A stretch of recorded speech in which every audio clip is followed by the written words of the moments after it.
ఉడతవి పునవేలు విడిచిన పొడమి అల్లుడు రాముడే.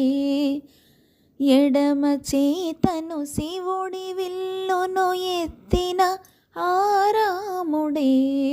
ఎత్తగలడా సీత జడను తాళి కట్టే వేళలో రామ చక్కని సీతకి. ఎర్ర జాబిలి చేయి గిల్లి రాముడేడని అడుగుతుంటే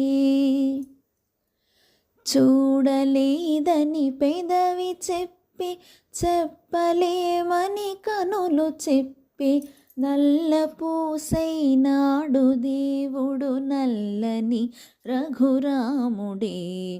రామ చక్కని సీతకి అరచేత గోరింట ఇంత చక్కని చొక్కకి ఇంక ఎవరు మొగుడంట రామ చక్కని సీతకి.